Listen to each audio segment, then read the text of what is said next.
Bismillahirrahmanirrahim. Assalamu alaikum. Today we will discuss well-known Mendel's law. Gregor Mendel, Austrian biologist, meteorologist, and mathematician, explained how characters pass from parents to offspring using pea plants, Pisum sativum. He proposed three basic laws, and today we will discuss two: the law of dominance and law of segregation. Now, come on, first law, Mendel's law of dominance. When two different traits come together, one shows its effect as dominant character and the others will be in hidden condition and considered as the recessive one. For example, tallness can be represented genotypically. Capital T and dwarfness of the pea plant will be shown as the small t.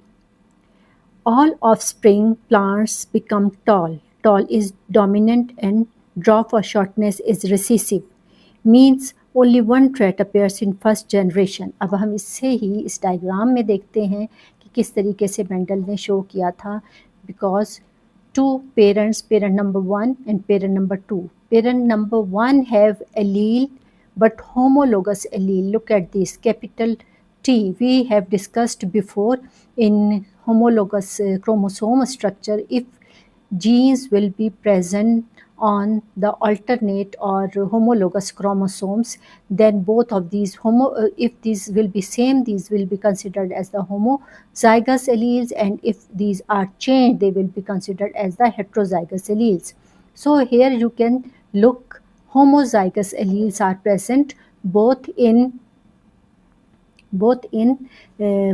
case of both parents, both contrasting character. One pair of contrasting characters is used here.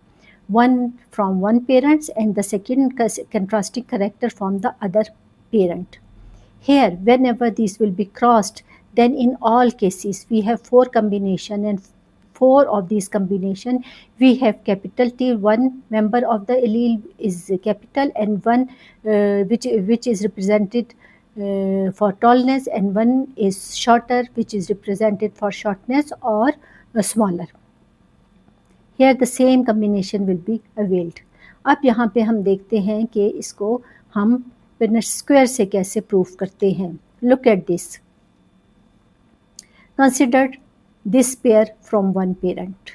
This allele, both of these member of one allele is considered, and these are homozygous. इस point को आप जहन में रखिए कि अगर homozygous alleles from both parents but with the contrasting character, दो parents हैं, homozygous alleles है और contrasting characters है. If crossed is possible, then we have one character will be dominant and the second will be recessive or in the hidden condition, retiring characteristic, and this one is daring characteristics. So F1 generation will be, if such type of combination is availed, then phenotypically all type of generation will be tall.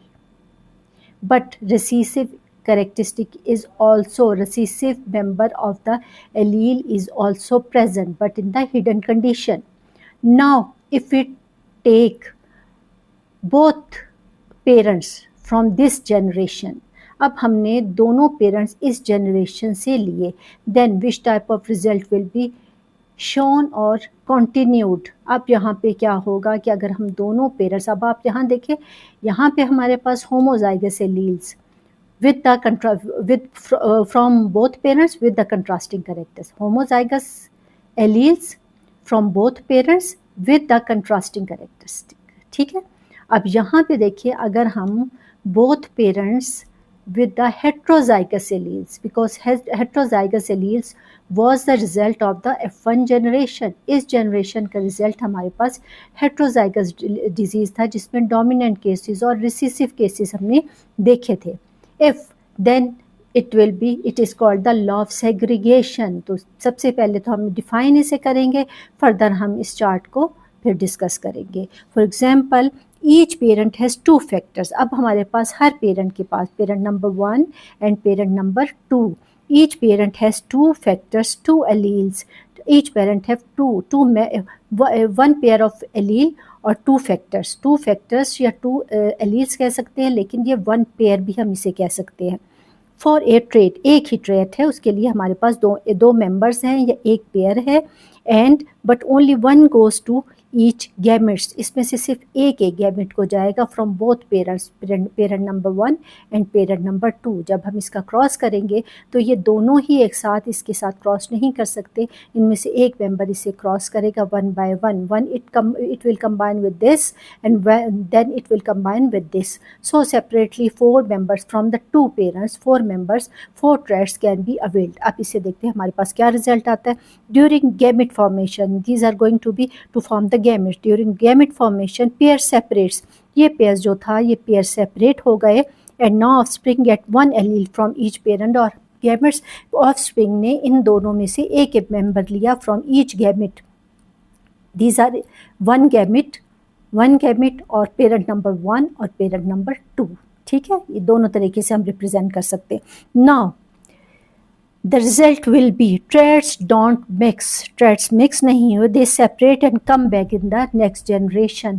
वो separate हो गए और separate होने के बाद F1 generation में तो वो विजिबल नहीं था recessive characteristic, but in the next generation F2 generation when we crossed the gametes of the F1 generation both from parents and both from parent number 1 and parent number 2, father या mother के सिलसिले में हमने F1 generation को cross किया, then we have, हमारे पास result क्या निकला कि traits which separated and combine, they don't blend, they don't mix, they separate and come back in the next generation, और वो नेक्स्ट जनरेशन में आ गए। अब हम अगर इसे डिस्कस करना चाहें तो हमारे पास क्या एग्जांपल आती है। प्लांट हाइट हमने यूज़ की, टॉलनेस को हमने रिप्रेजेंट किया टी से, कैपिटल टी से, शॉर्टनेस को हमने रिप्रेजेंट किया स्मॉल टी से, यहाँ पे देखिए capital T and small T. उसके बाद हमने क्रॉस किया तो हमारे पास F1 जनरेशन क्या है, इसे क्लोज करके देख लें। F1 जनरेशन हमारे पास है capital T small T, one pair of allele, second pair of allele again the same, third pair again same, and fourth is again same. It means we have 4 combination but with the same pattern, tallness is dominant and shortness is recessive। Phenotype के लिए हम use करते हैं, phenotype mean physical appearance, जैसे for example I told you tallness of the pea plant, shortness of the pea plant. लेकिन अगर हम genotypically इसे रिप्रेजेंट करें then these alphabets will be used, capital T for tallness and small t for shortness. ये clear हो गया। अब हमारे पास सेकेंड लॉ, इसी में से हमने डिराइव किया जो हेट्रोजाइगस एलील हमारे पास फर्स्ट लॉ ऑफ डोमिनेंस में हमारे पास फर्स्ट जनरेशन आई, इसी से हमने 2 गैमेट्स ले लिए जो कि फादर और मदर या पेरेंट नंबर 1 पेरेंट नंबर 2 के तौर पे हमने यूज़ किए, और उसमें हमने इनका कम्बिनेशन किया। कम्बिनेशन में हमें सेम रिज़ल्ट आया कि alleles which were separated whenever they combine with each other, both of this heterozygous alleles का जो पेयर है उसमें से one member will have to separate and then combine one member of the parent number 2। Then such type of, because इसमें आपको pure capital tallness भी नज़र आ रही है, dominant full dominant character and no pure, इसे हम प्योर हाइब्रिड कह सकते हैं, pure hybrid and pure hybrid, क्योंकि इसमें होमोजाइगस एलील्स आपको नज़र आ रही हैं। Just as we use before the F1 generation जैसे पहले थी, लेकिन दो हमारे पास 2% these are also come with the reference of the, इसे हम कहेंगे क्या कहेंगे इसे, हेट्रोजाइगस एलील्स 2% नज़र आ रही है। अगर टोटली हम देखें, फिनोटिपिकली देखें तो हमारे पास रिजल्ट क्या है, टॉलनेस, ऑल दो ये प्योर है ये इम्प्योर है, इसमें रिसेसिव कंडीशन भी मौजूद है, लेकिन रेशो इसका क्या बनता है फिनोटिपिकली, बज़ाहिर वो नज़र आ रहे हैं टॉल, और and only one characteristic is represented that is homozygous है, शॉर्टनेस के लिए वो 1 हमें मिल रहा है। लेकिन अगर हम जीनोटिपिकली देखें तो हमारे पास रिजल्ट क्या आता है, 1 and 1 homozygous cases for shortness and for tallness 1 and 1, और दरमियान में heterozygous alleles will be availed, so it means 1:2:1। This represent the law of segregation. ये इस चार्ट की मदद से हमने लॉ ऑफ सेग्रीगेशन को प्रूव कर लिया कि traits don't mix, they separate and come back in the next generation, and parents has if 2 alleles या फिर हम कहें टू एलीस या two factors for a trait but only one goes to each gamete, हर gamete में एक जाएगा, एक मेंबर जाएगा। So it is clear. अब ये आपको अच्छे तरीके से क्लियर हो गई। इसी को हम मुख्तलिफ तरीक़ों से रिप्रेजेंट, जैसे यहाँ पे भी आपने देख लिया कि लॉ ऑफ डोमिनेंस को हमने किस तरीके से क्रॉस किया एक एक मेंबर को, और हमारे पास ये अवेल हो गई। फिर F2 के लिए हमने सेम मेंबर से गैमेट्स उठा लिए, F2 F1 जनरेशन से, दोनों साइड पे हमारे पास हेट्रोजाइगस। एक जहन में रखना, कभी भी नहीं भूलोगे कि लॉ ऑफ डोमिनेंस में या F1 जनरेशन में हमने दोनों पेरेंट्स के होमोजाइगस एलील्स यूज़ किए, दोनों साइड्स पे homozygous alleles but contrast characteristics जो है वो कंट्रास्ट कर रहे हैं, एक टॉलनेस है एक शॉर्टनेस से। और यहाँ पे हमने हेट्रोजाइगस एलील्स ली फॉर बोथ पेरेंट्स, दोनों पेरेंट्स के लिए, जिसके नतीजे में हमें क्या मिला, हमारे पास 3:1 आ गया। It represent. पर अब यहाँ पे हम देखते हैं कि मोनोहाइब्रिड है क्या, because it is one pair of contrasting characters. I told you definition में हमने यूज़ किया कि one pair of contrasting character from each parents. तो monohybrid, it's the type of monohybrid. Monohybrid cross involves only one character controlled by one gene with two alleles. Alleles होंगे दो because these are present on the homologous chromosome. That is the reason हम उसके लिए alleles का word use कर रहे हैं, gene का वर्ड यूज़ नहीं कर रहे। लेकिन हमारे पास ट्रेड जो है वो सिंगल ट्रेड है। सिंगल ट्रेड के साथ अगर हम देखें तो ये हमें नतीजा मिलता है, we concluded that if homozygous alleles will be used for both parents with the contrasting character, then one character will be dominant and other will be recessive. And whenever we use the heterozygous alleles with the same characteristics अब आ गए यहाँ पे, tallness जो है वो dominant है और shortness जो है वो रिसेसिव है, then we again get the recessive characteristics in pure condition and dominant characteristic also visible in pure condition, but with the same ratio. यहाँ पे हमें सेम रेशो, होमोजाइगस भी 2% है, हेट्रोजाइगस भी 2% है। लेकिन अगर कलेक्टिवली अगर बात करें फिनोटिपिकली और जीनोटिपिकली तो हमारे पास 3:1 आ रहा है। ये टॉलनेस को शो करेगा और ये शॉर्टनेस को शो करेगा, although in it heterozygous alleles are present. तो यहाँ पे तो 3:1 आ जाएगा। लेकिन जब हम जीनोटिपिकली बात करें तो फिर हमारे पास ratio 1, ratio 2 and ratio 1, again 1, ratio 1, ratio 2 and again ratio 1। इसका मतलब है टॉलनेस भी एक है, शॉर्टनेस भी एक है, और हमारे पास टॉलनेस के हेट्रोजाइगस एलील्स जो हैं वो 2 नंबर्स में 2 रेशो के साथ या 50% के साथ मौजूद है। हम 50% भी कह सकते हैं। अगर हेट्रोजाइगस होमोजाइगस की बात करें तो 50% हमारे पास होमोजाइगस है, 50% हमारे पास हेट्रोजाइगस है। लेकिन अगर हम फिनोटिपिकली बात करें तो 3:1 आ रहा है। और अगर हम टॉलनेस और शॉर्टनेस को अलग अलग करें, देन वी विल से कि 1:2:1, 1 tallness, ratio 2 heterozygous alleles with tallness और रेशो 1 विथ शॉर्टनेस। ये क्लियर हो गया। अब हम इसे दूसरे डायग्राम से भी स्टडी साथ साथ करेंगे। अब ये पॉइंट हमने लॉ ऑफ डोमिनेंस देख लिया।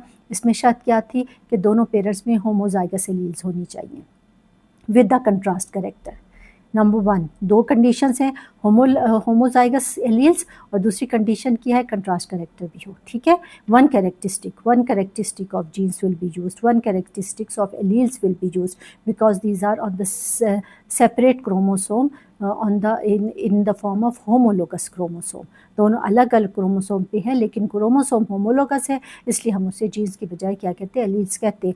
Parent number 1, parent number 2। Capital T को double time capital T square को हम यूज़ करेंगे पेरेंट नंबर 1 के लिए, और स्मॉल टी को हम यूज़ करेंगे पेरेंट नंबर 2 के लिए। पेरेंट नंबर 1 टॉलनेस को शो कर रहा है, पेरेंट नंबर 2 शॉर्टनेस को शो कर रहा है। उसके बाद इनकी F1 जनरेशन निकाली, हमारे पास सारे 4 के 4 combination representatives of the tallness with the heterozygous alleles। इन्हीं heterozygous alleles को हमने 2 टाइम्स यूज़ किया और हमारे पास ये रिजल्ट आ गया। अब हम नेक्स्ट एक और देखते हैं, एक और एग्जांपल के साथ। यहाँ पे आप खुद सॉल्व करने की कोशिश करो। 1 पेरेंट हमारे पास है, डबल वाई को हमने रिप्रेजेंट किया येलो कलर के लिए और स्मॉल वाई को हमने रिप्रेजेंट किया ग्रीन कलर के लिए। अब आप देखो 1 जनरेशन में हमारे पास तमाम की तमाम कम्बिनेशन आ जाएगी। आप खुद से स्क्वायर चार्ट बनाओ और उससे सॉल्व करो तो सारी कम्बिनेशन हमारे पास कैपिटल वाई और स्मॉल वाई आ जाती। इसी के 2 पेरेंट्स को हमने लिया और इसके 2 पेरेंट्स को, 1 parent from this side, 1 parent from this side. अब यहाँ पे होमोजाइगस हमने यूज़ की थी एलील्स, यहाँ पे दोनों पेरेंट्स लेकिन कंट्रास्ट कैरेक्टर थे। यहाँ पे दोनों पेरेंट्स की हेट्रोजाइगस एलील्स है लेकिन उनके सेम कैरेक्टरिस्टिक्स है। सेम कैरेक्टरिस्टिक कैसे? क्योंकि F1 जनरेशन थी, F1 जनरेशन के 2 पेरेंट्स, 2 मेंबर्स अगर हमने लिए हैं तो उन दोनों में tallness is dominant over the recessive condition. अब यहाँ पे जो हमें कम्बिनेशन मिलेगी वो 3:1 आ रही है। एक उसमें प्योर है जिसमें राउंडनेस जो है yellow colour is pure, other में pure colour dominant colour yellow color is dominant while recessive green color is also present but in a hidden condition। तो ये फिनोटिपिकली तो सेम है लेकिन जीनोटिपिकली ये मुख्तलिफ है। तो अगर हम फिनोटिपिकली देखें तो हमें 3:1 मिलता है, 3 येलो कलर के and 1 is green colour. While in case of genotypically अगर हम देखें तो हमें मिलता है 1 for tallness, not tallness, yellow color, and 2 for yellow color with recessive gene, and 1 for green color with pure। ये भी हमारे पास येलो की तरह प्योर केसेस 1:1, 1:2:1, 1:2:1 ये हमारे पास। अगर 50-50% अगर हम होमोजाइगस और हेट्रोजाइगस देखें कि 50% हमारे पास होमोजाइगस एलील्स आ रहे हैं और 50% हमारे पास हेट्रोजाइगस एलील्स आ रहे हैं। So I think it is clear now कि traits whenever they separate and mix again, तो they don't mix, they separate and come back in the blend नहीं होते। मिक्स का मतलब ये है कि वो कंबाइन तो हुए लेकिन वो ब्लेंड नहीं हुए, उन्होंने अपनी आइडेंटिटी रखी। Each parent has 2 alleles capital T and T during gamete formation. Both of this 2 alleles separate, one gametes gets capital and one characteristic, dominant characteristic, other gamete gets recessive characteristics, and then they unite again for fertilization, and this process will be carry on. I think both of these points are cleared now. With heterozygous alleles and homozygal alleles के concern से जब भी दोनों parents में homozygous alleles को cross करेंगे with a contrasting character तो हमारे पास एक जैसे मेंबर आएंगे डोमिनेंट और रिसीसिव की शक्ल में।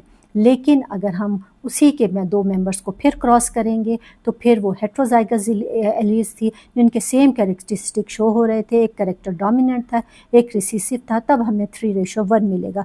ये हमें लॉ ऑफ डोमिनेंस और लॉ ऑफ सेग्रीगेशन से अच्छी तरह समझ आ गया। अब इसके मेन पॉइंट्स हम देखते हैं, एक और डायग्राम हम देख लें ताकि इसमें भी हमें क्लियर हो जाए अच्छे तरीके से कि हमें क्या समझ आए। इसे भी खुद से सॉल्व करने की कोशिश करो, यहाँ पे जहाँ क्वेश्चन मार्क है वहाँ पे आप खुद पुट करो कि क्या पुट करोगे और फिर आप रियलाइज़ करोगे कि अच्छे तरीके से आपको समझ, जैसे यहाँ कैपिटल T है, here should be Y, small Y use होना चाहिए, capital Y and small Y. It means one character can be given for this alphabet and one character, ये कंट्रास्टिंग कैरेक्टर होना चाहिए। यहाँ पे होमोजाइगस बोथ मेंबर्स सेम, अगर capital Y है तो F1 जनरेशन में हमारे पास एक पार्टनर पेरेंट का दोनों एलील्स होमोजाइगस होने चाहिए, यहाँ पे भी होमोजाइगस। और यहाँ पे जो हमें रिजल्ट मिलेगा वो मिलेगा capital Y and small Y heterozygous alleles मिलेंगी। हेट्रोजाइगस को बोथ साइड्स पे रख के आप फिर क्रॉस करें तो 3:1 आपको मिल जाएगा। ये चेक करें कि आपको कितना समझ आया। उसके बाद फिर इसमें हम देखते हैं राउंड कलर और रिंकल से। एक हमारे पास पेरेंट की तरफ से आ रहा है कंप्लीट राउंड को हम रिप्रेजेंट करने के लिए किससे शो कर रहे हैं, राउंड को रिप्रेजेंट करने के लिए हम कैपिटल बोथ होमोजाइगस एलील्स। अब यहाँ फिर देखो बुक्स में अक्सर होमोजाइगस और हेट्रोजाइगस का स्टार्ट से रेफरेंस नहीं दिया जाता, जिसकी वजह से फर्स्ट स्टेप ही बच्चों को कंफ्यूज कर देता है। यहाँ पे आपने देखा कैपिटल दोनों हमारे पास कैपिटल R से रिप्रेजेंट हो रहे हैं और रिंकल को हम स्मॉल r से रिप्रेजेंट कर रहे हैं। जब इनका आप स्क्वायर चार्ट बनाओगे तो आपके पास जो रिजल्ट आएगा वो तमाम के तमाम 4 कम्बिनेशंस आ जाएंगी capital R small r। It means one is dominant other is recessive. उसके बाद फिर आपने क्या किया कि इसके फर्स्ट जनरेशन के मेंबर्स को दोनों साइड्स पे रखकर, जो बज़ाहिर तो राउंड नज़र आ रहे हैं लेकिन अंदर से रिंकल केसेस मौजूद है, because capital R and R look round in its shape लेकिन रिसीसिव कंडीशन। इट मीन्स कि ये होमोजाइगस नहीं है, जैसे पेरेंट्स चूज़ किए थे, होमोजाइगस हमने पेरेंट्स चूज़ किए थे, लेकिन यहाँ पे होमोजाइगस एलील्स के साथ दोनों पेरेंट्स चूज़ किए थे, लेकिन यहाँ पे हेट्रोजाइगस एलील्स के साथ न्यू जनरेशन आ गई। अब इसके 2 मेंबर्स लेके जब हमने क्रॉस किया तो हमारे पास जो जनरेशन आई उसमें 3:1 है। 3 रेशोज़ के साथ हमारे पास राउंड सीड आ रहे हैं और 1 रेशो के साथ हमारे पास रिंकल सीड आ रहे हैं। लेकिन अगर हेट्रोजाइगस हो, ये तो फिनोटाइप था, अगर हम इसको जीनोटाइप में देखें तो जीनोटाइप में क्या रिजल्ट है, हमारे पास 1% टॉलनेस है, 1 रेशो टॉलनेस है, 1 रेशो हमारे पास शॉर्टनेस है और 2 रेशो हमारे पास आ रही है हेट्रोजाइगस एलील्स की, जिसमें कैपिटल आर और स्मॉल आर दोनों मौजूद है। इट मीन्स होमोजाइगस और हेट्रोजाइगस के लिहाज से यहाँ पे 50-50% हमें रिजल्ट मिल रहा है। लेकिन टॉलनेस और शॉर्टनेस को अगर सेपरेट कंसिडर करें देन 1:2:1, 25%, 50%, 25%, ये हमें रेशो मिल रहा है। इट मीन्स के जो कैरेक्टरिस्टिक सेपरेट हुए थे वो ब्लेंड जो सेपरेट हुए, होमोजाइगस एलील्स सेपरेट होकर उन्होंने हेट्रोजाइगस एलील्स वाले इंडिविजुअल्स बनाए और उसके बाद फिर जब उन्हें आपस में फिर क्रॉस किया गया then they don't mix and separate with the new combination, और न्यू कम्बिनेशन के साथ अपेयर हो गई। यहाँ पे वो कंप्लीट हिडन थी, लेकिन यहाँ पे वो नेक्स्ट जनरेशन में अपेयर होगी। All this points are clear. अब हम ज़रा इस पे डिस्कस करते हैं कि this law have which type of key points और main points and which type of limitation it has. Dominant alleles, सबसे पहला कैरेक्टरिस्टिक्स जो हमें समझ आया वो ये था कि dominant alleles overpowers the recessive. It means dominant allele overpowers the recessive. It means T is daring and small t, capital T is daring and dominant is daring and recessive is retiring. Second हमें क्या मिला कि recessive traits reappears in the F2 generation. Second point हमारे पास ये था कि recessive characteristics, recessive traits although was hidden in the first generation but in the next generation it will reappears, वो फिर से reappears हो गया। सेकेंड हमारे पास है Mendel's findings show traits are inherit as distinct units. हमेशा हमें सेम यूनिट्स कम्बिनेशन से ये सोल्यूशन इनका मिलता है 3:1 या 1:2:1, होमोजाइगस हेट्रोजाइगस के कंसर्न से भी और फिनोटाइप और जीनोटाइप के कंसर्न से भी।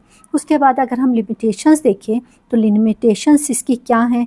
This law applies only to diploid organism that reproduce sexually. Diploid organism जिसमें हमारे पास 1 allele from 1 member have 2 chromosomes.